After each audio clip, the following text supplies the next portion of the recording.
اللهم صل على محمد وعلى آل محمد كما صليت على إبراهيم وعلى آل إبراهيم إنك حميد مجيد.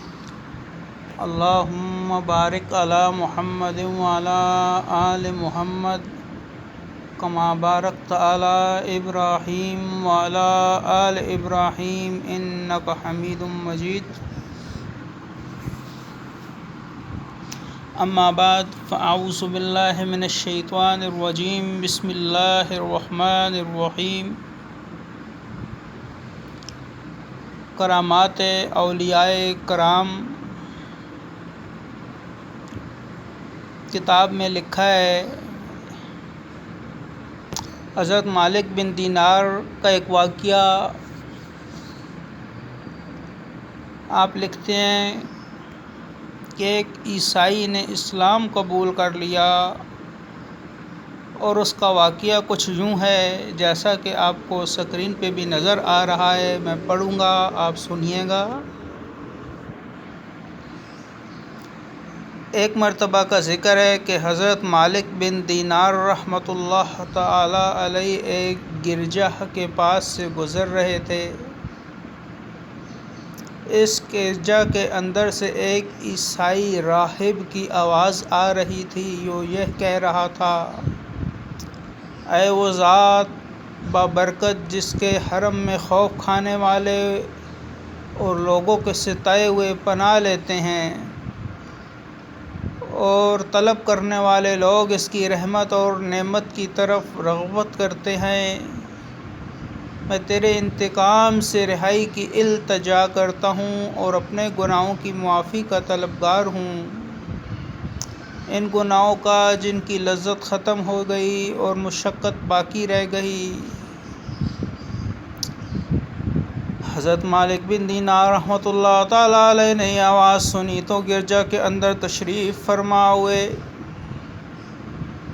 اور اس راہب سے پوچھا کہ یہ تبدیلی کیسے واقع ہوئی. راہب کہنے لگا کہ میں عیسائی تھا مگر اب نہیں ہوں.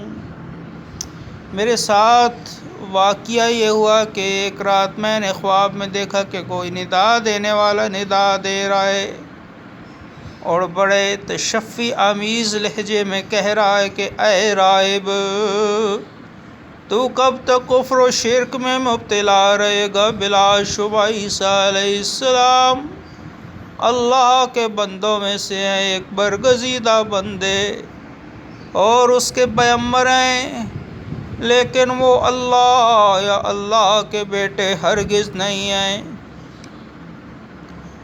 میں نے پوچھا کہ آپ کون ہیں تو ارشاد فرمایا، میں خطا کاروں کا شفیع نبی آخر الزمان ہوں اور وہ رسول ہوں جس کی بشارت عیسیٰ علیہ السلام نے بھی دی اور جس کی پیش گوئی انجیل میں بھی موجود ہے، اور میں وہ ہوں جس کی نبوت کی گواہی موسیٰ علیہ السلام نے بھی دی اور جس کے اوصاف تورات میں بھی موجود.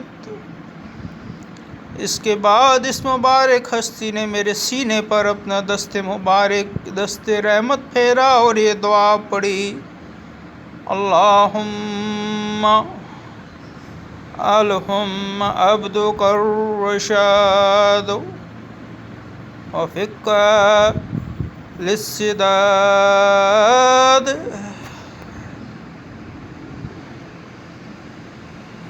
اے اللہ، تو اپنے بندوں کے قلب میں ہدایت کی بات ڈال اور اس سے راست پائی اور سچائی کی توفیق دے. میں جیسے ہی نیند سے بیدار ہوا تو میرا دل اسلام کی محبت سے لبریز ہو چکا تھا، اور اب میں اللہ کے فضل و کرم سے مسلمان ہوں.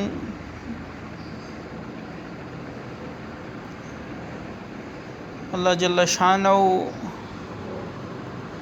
ہمیں بھی اپنے